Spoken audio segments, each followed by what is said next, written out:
Soundstripe.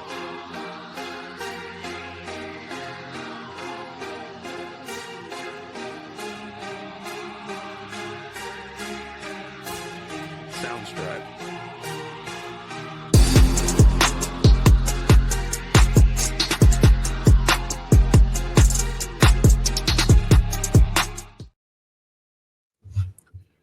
What's up, We Book It fam? How you doing? Welcome to the All Elite Recap Show. I am your host, Big Daddy C, and we got our guest here, the one and only Coach. How you doing, man?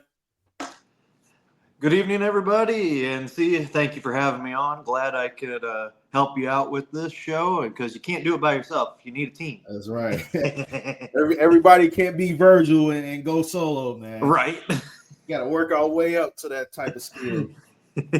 So yeah, we had a nice show tonight. It was, I would say, it's pretty much veteran heavy on this show. We had opening it up. We had a promo with Will Ospreay and Kenny Omega. Basically, we know they've had common enemy in the Don Callis family. Will Ospreay being a former member of that alliance there. So basically, Will Ospreay, he was pretty much trying to play nice with Kenny Omega, but Kenny Omega wasn't trying to hear any of it. He's had his battles and issues with the Don Callis family and Will Ospreay himself. And basically, Kenny Omega was basically saying that he would never trust Will Ospreay. Basically saying that you wanted to prove that last time we were in the ring, you wanted to prove that you were better than me, but realistically, you weren't better than me then. You're not better than me now.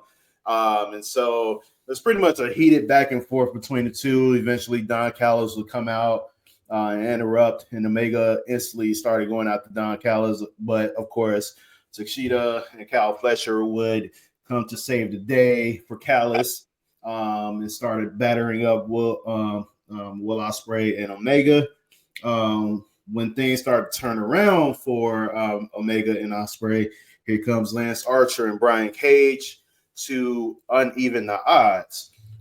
So this brawl pretty much lasted about a good maybe 5 or 6 minutes to open the show. So it was pretty lit. So they were going through the hallways and throughout the arena, basically brawling. And so eventually this will lead to a crazy moment where both Omega and Ospreay dived into the crowd. Basically they climbed up on different one climbed up on a beam and another climbed up on the Will Ospreay climbed up on the railings, I guess, and then Omega climbed up on the beam. They both hit moonsaults onto Archer and all those guys, and so it was a pretty cool moment to watch. And so that was pretty much the end of that brawl. And Omega essentially called him out. I was like, "Hey, Grand Slam, me and Ospreay versus Takeshita and Kyle Fletcher." And so looks like that's what we're going to get.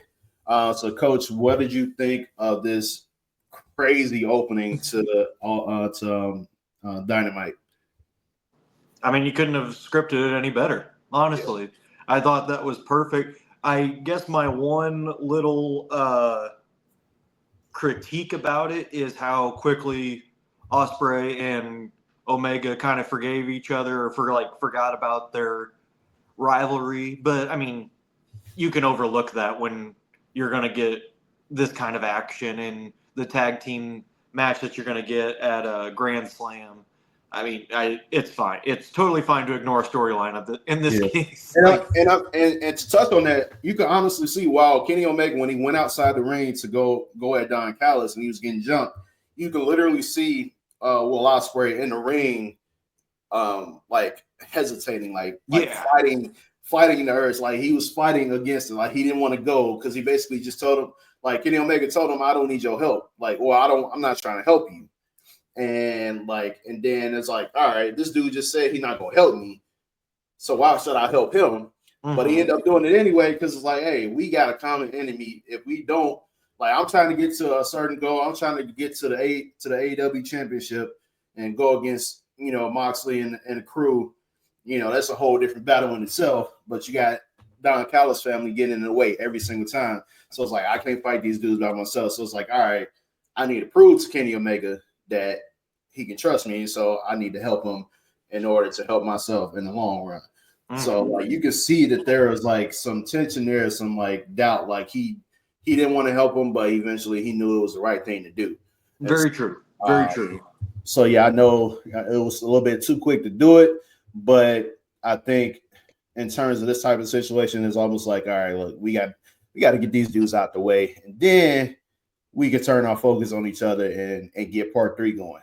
And so, because that's exactly what I want to see. I feel like we're going to get it down the line. It's going to take a little bit, but yeah, I enjoyed the opening, and so that would lead off into the first match of the night. Let's see here. We have the World Tag Team Championship between Private Party and Bobby Lashley and Shelton Benjamin of the Hurt Syndicate. So we previously talked about this before, that eventually they were going to be in line to get a tag team championship opportunity. And here we are. And so it was a pretty solid match. Private Party held their own.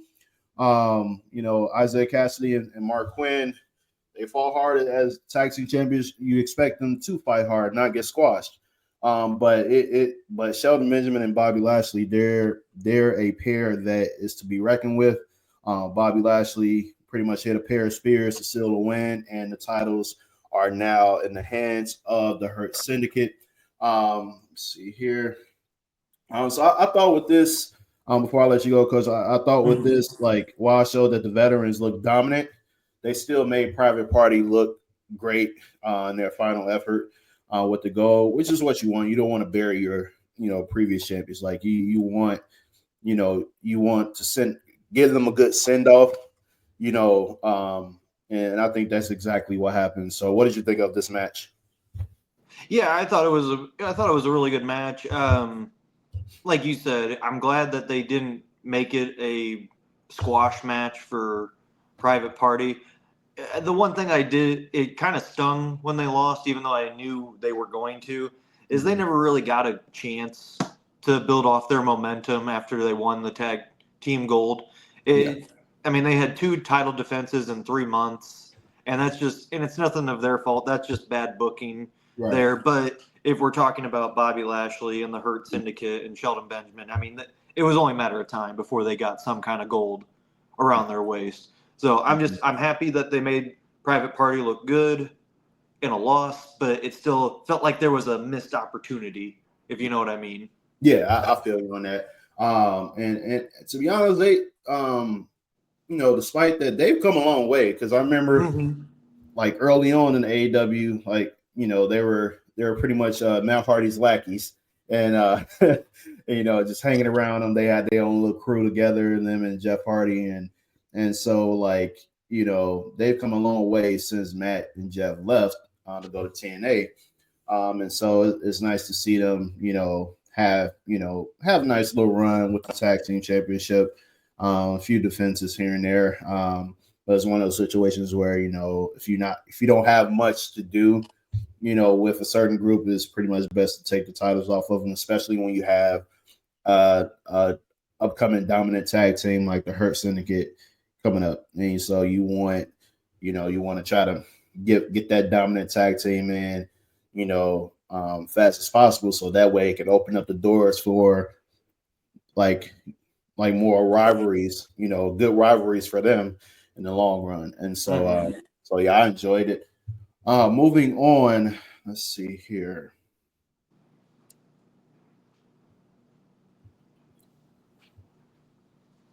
MVP was on commentary during this match, and so he was doing a little directing with Lashley, and so it's typical MVP.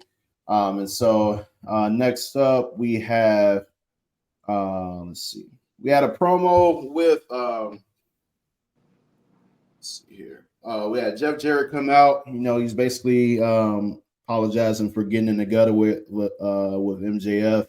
last week, and he's basically saying he's going to deal with MJF off the camera, and so behind the scenes, eventually he will call out Jon Moxley because obviously we know that Jeff Jarrett's trying to go on one last run for a world championship. He hasn't been world champion in quite some time. I want to say probably in terms of legit world championships. I don't know if he did it in global wrestling or whatever, but we know TNA, his baby. He was 5-time, 6-time world champion there. And so he wants to get one more run at it. So he calls out Jon Moxley, still wanting his title shot. Eventually, Claudio Castagnoli would attack him from behind. And so Jeff Jarrett, he's like, you can't put me down that easily. You got to kill me to stop me. And Claudio Castagnoli is basically telling him, like, hey, no one gets to Jon Moxley without going through me. And so Jeff Jarrett's like, I ain't got no problem with that, basically. Like, what's up? And so he's like, if I beat you next week, I get a shot at Jon Moxley. And so Castagnoli's like, all right, you give me an opportunity to kick your ass. Cool, let's go. And so now he agreed to the match, and that's the match we are getting next week. So, Coach, what did you think of this promo?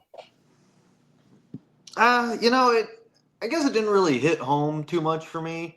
And I like Jeff Jarrett. I mean, obviously we've talked about this on our shows, that I'm a pretty big fan of him, and it just didn't feel. It felt off to this promo, and I don't know. Maybe I'm being too critical, but I did like Claudio coming in. I think this is a perfect role for him to kind of be that guy to set the tone for Moxley of like vet any challenger that wants to come through for that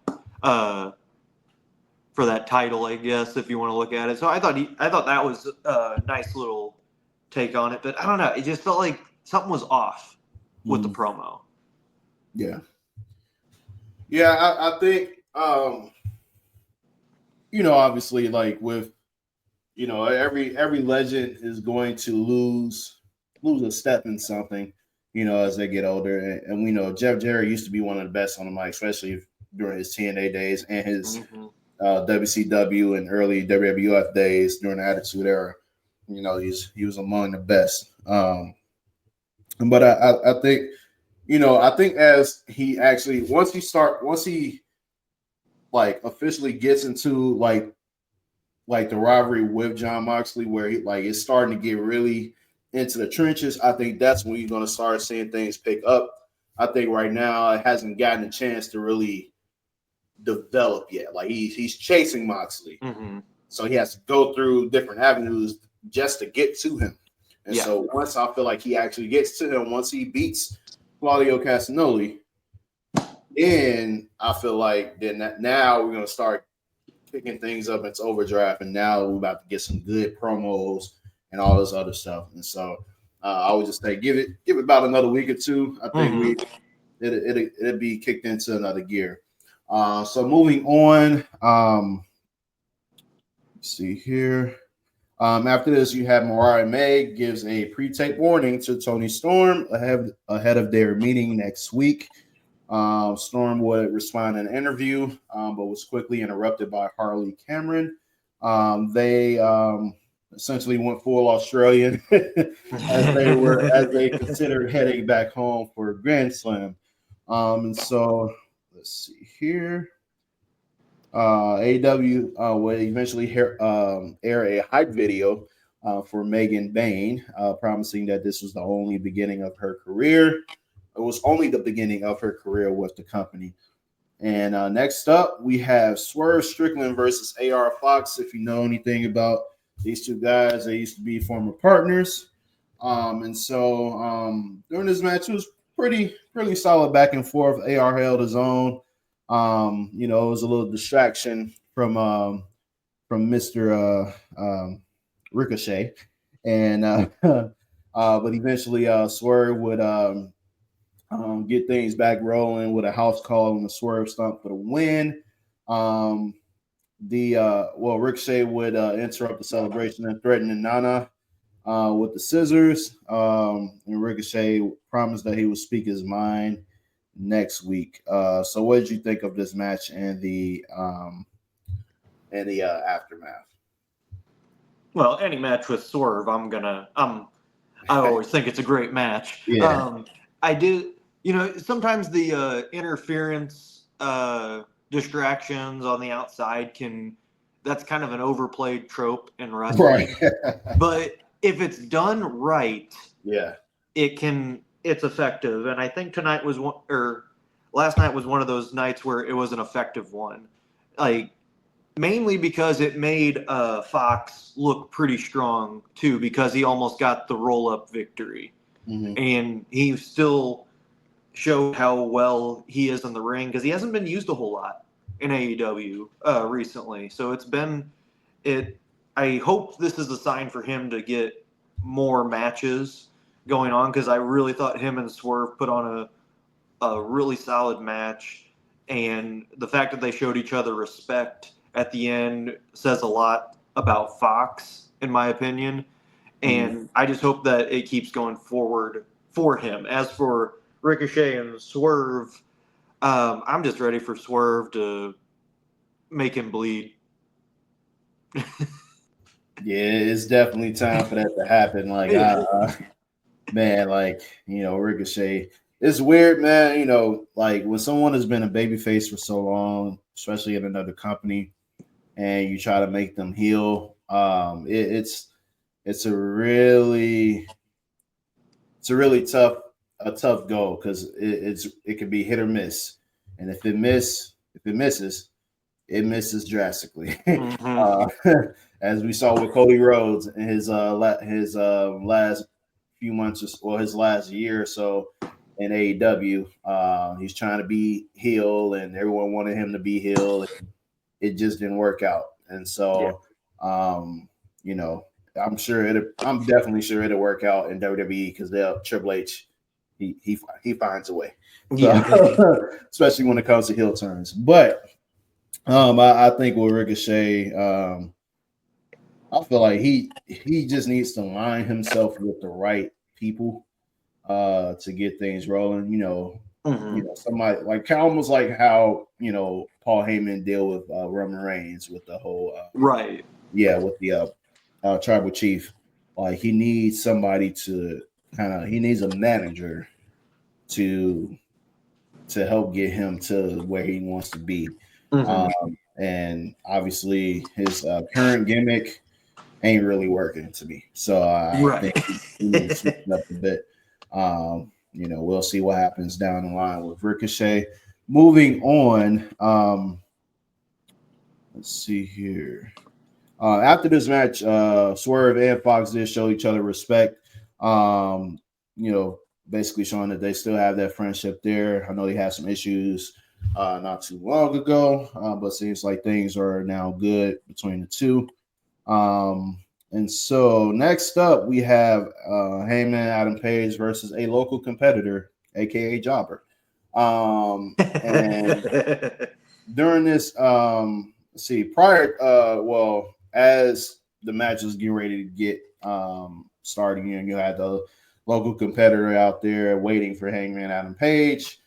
MJF would come out there and interrupt Adam Page. Well, he would basically come out first before Adam Page could even come out there, and so he was basically delivering a warning to Jeff Jarrett that he will come crawling back to him after Castagnoli kicks his ass or beats his brains in next week. And so here comes Hangman Adam Page. He means business. He don't take no bullshit. All he did was come out there and basically look at MJF, like point him, tell him, "Hell on my ring." Like, you know what it is. Like, don't play with me. Get out. And hey, MJF's like, I don't want no problems, man. I don't want no problems. And he got up out that ring. And so eventually Hangman Adam Page would make quick work of this local competitor. Essentially beat him with hit him with a nice little clothesline. Then he finished him off with the Angel's Wings, and if obviously you know what that means, it was a shot at Christopher Daniels, who he had a match with on not Rampage, Collision. It was what was it, Texas Death Match, I believe. Yeah.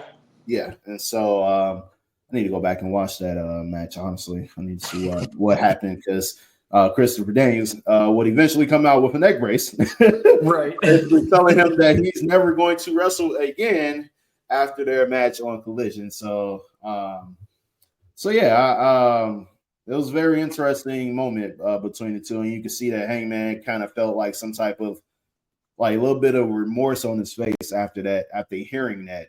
And so, what did you think of this match and the aftermath? Well, everything that happened before the match itself, and the aftermath of the match. The promo by MJF. I mean, it was fine. It's just not hitting the same for me right now with him. I don't know why. I'm trying to figure out why it's not hitting, because usually I always get excited when he's on the mic, but the last couple of times I've just been like, eh. Yeah. So I'm wondering.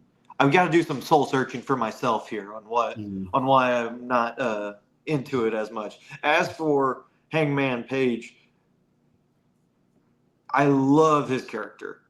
Truly, truly, truly, because yes, he is a heel, but he shows those signs of remorse when he does something wrong. But like his actions are always justified in a way for what he does, and he's consistent with it. It's not like the inconsistencies we see with heels sometimes that are or hypocritical, I should say, with heels. He is very on par with everything that he does, and like I said, all of his actions are usually justified in what he does. But you can still see that sense of humanity in him of like, shoot, I still feel really bad that I had to do this, but like actions have consequences, F around and find out. That's kind of what he's like right now. Yeah. And it was funny because I was just whenever I see Hangman Page, I was like, man, this dude literally the start of AEW. He was one of the main guys there. Like he had the whole All Elite group. Like we talk about pillars, like the pillars of AEW. Honestly, like I feel like we know who they made it to be. Obviously, MJF is one of them. I would definitely keep Darby Allin as the other. However, the other two, what is the dude's name?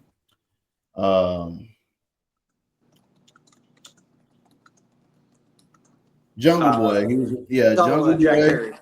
Perry. Well, I knew him. The other, the one that was in the inner circle with Jericho. Sammy. Sammy, yes. Honestly, I would say, and I'll shoot this out to the group chat to really revisit this conversation about who is really the four pillars of AEW. Legit argument can be made that Hangman Adam Page should be in that conversation. If you consider everything from the start, the very start, he was one of them. We can cancel the EVPs out because obviously they run shit. They making decisions. So we're not gonna put them. we're not even gonna mention them. Kenny and the twins, Matt. What's the other brother name? Oh, you mean the Hardys? No. Matt and the goddamn the twins, man. The other EVPs of AEW. Oh gosh, I'm drawing a blank. I know one of them is Matt. Matt and I gotta stop drinking, man. My memory be shot. But yeah, the EVPs, y'all know who I'm talking about. But yeah. Nick. Matt and Nick, yeah. So we consider them, as pillars, but like, they've been around, they OGs, so like we knew about them before AEW. We knew about Kenny Omega before AEW. So like that's why I said I don't consider them pillars of AEW. Yeah, they helped start the shit, company wise, business wise. We know what it is. But yeah, we'll make that a topic for Sunday's show. Moving on, we have, let's see. So it looks like we might, a little tease there, a possible MJF versus Hangman Adam Page. It looks like that could be something that we see down the line. I don't know what's going to happen. Depends on how this whole Jeff Jarrett thing plays out. But be on the lookout for a possible, matchup between those two. So yeah, after this, we had a moment where Harley Cameron would sing a song for Mercedes Moné to try to convince her to put up the TBS championship at Grand Slam. Of course, Mercedes Moné would refuse. Exactly. And then we have our weekly New York Minute segment with Chris Jericho, and he challenged Big Bill to make Powerhouse Hobbs pay for beating the Learning Tree in a match. And so Hobbs will respond with a warning that he would find Bill in the parking lot on Collision. I don't know how AEW's parking lots are when it comes to fighting, but I highly doubt it's not even on the level. I mean, I highly doubt that it's on the level of the NXT parking lot. So, right. Any thoughts on these like segments that took place in between matches? Not really. I mean, it's just filler. If I'm being honest, I had no real interest in those. So I'll be honest. Yep. So he looks like we had the return of Jamie Hayter. Looks like she was taking on Julia Hart. She had a good motivation to win this rematch between the two. A little back and forth as usual. She would eventually finish off Julia Hart with the Haterade for the victory. After the match, Hayter would grab a microphone to put over Julia Hart, agreeing to a rubber match whenever she would feel free to accept it. So what did you think of this match and the challenge afterwards? I found the challenge part really interesting. It intrigued me some more because you kind of forgot about how there is a one that's 1-1 now in their rivalry. So I think that was really good. Match wise, I think it wasn't too bad.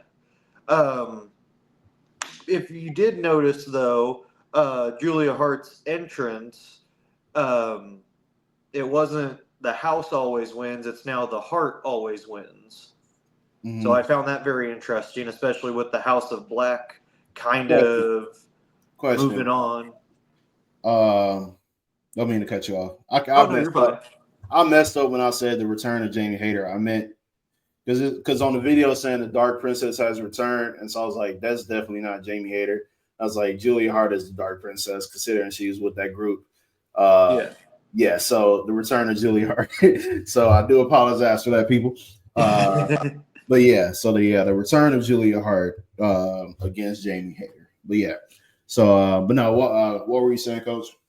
Oh, just that you're slowly seeing the House of Black, I shouldn't say break up, but moving on without Malachi Black. Because also Brody King and Buddy Matthews and even Julia Hart, all three of them kind of gave a message about their future, and none of it involved Malachi Black. So I'm very intrigued on how they're going to continue this storyline, if they're going to form a new faction or if all three of them are just kind of going to go their separate ways. Yep. So after this, let's see here.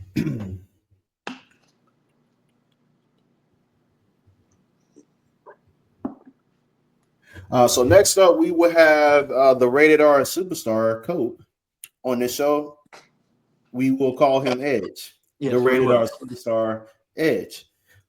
He took on Pac in this match. And so the opening of the match, you know, he's going to find any type of ways to get an advantage. And so he found an opening to, you know, attack and injure or target and injure Edge's neck area. We know the history with Edge and his neck surgeries and injuries. Edge would struggle to return, but hit a pair of spears and a TKO for the win, which is his submission. And so TKO is his new submission move, right? Yeah. Okay, cool. And so afterward, you had the Death Riders.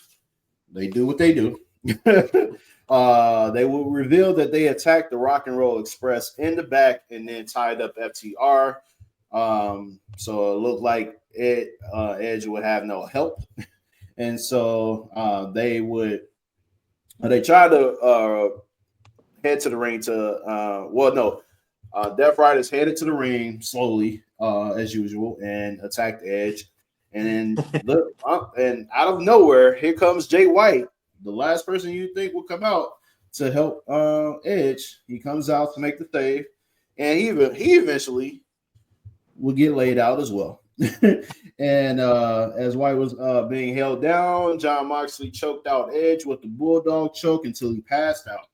And then he would promise that he would break Edge's neck next time if he did not back off. So, Coach, what did you think of this match and the aftermath with the whole brawl and all this other stuff with the Death Riders and Jay White coming out to try to save, you know, Edge, but it didn't work out?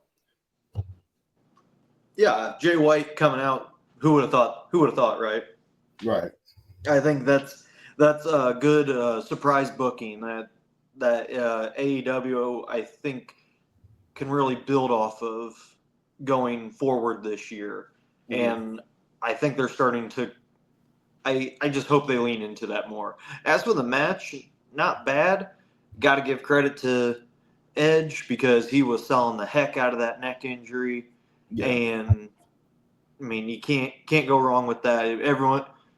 You're not a true wrestling fan if you don't know the history of Edge and his neck injury. And even if it is a sell, you still have that in the back of your head of like, oh no, like this is like he could have really messed it up again. Same with Bryan Danielson. He's the exact same way because you know his history. So when you have a wrestler that does that, oh man, it just really sells the match even more. And I think I thought it was a really good job. Could it have been better? Maybe just a little bit, but I still thought really solid match to round out the show and, again, make the Death Riders look lethal. Right. Yeah, it did, it did show that, you know, Edge can still – he's still delivering the ring, man. Like, he lost a step, in my opinion, you know. When you've been out for so long and you come back and finally get some years under your belt in terms of like, you know, delivering on big stages, you know, it gets natural to you after a while. And, you know, knowing Edge's long history, you know, wrestling, you know, it's pretty much natural to him, you know, especially coming out of Canada.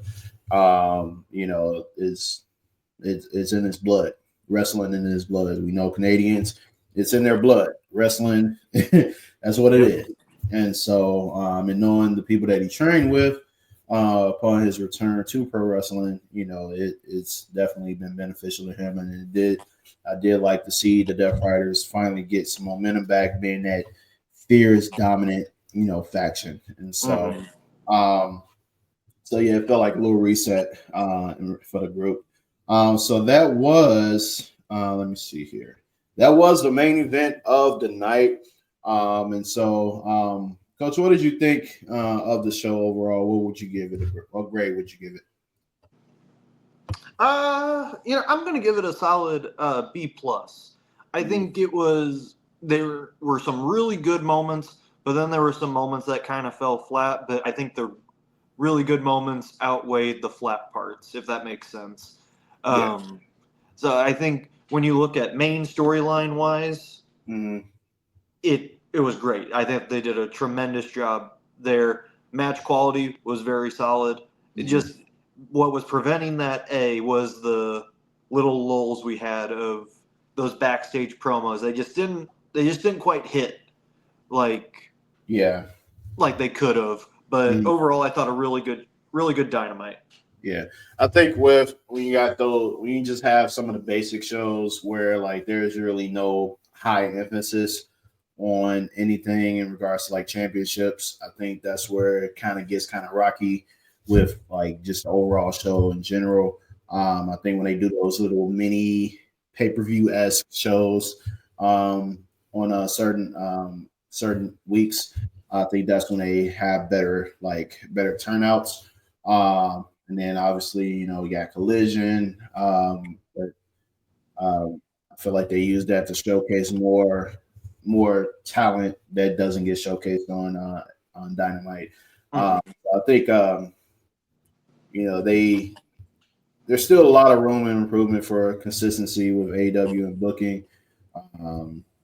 Tony Khan still needs to pull his head out of his ass and really get a good team of writers to like put out some good storylines, because like you don't want to keep doing so many years of like having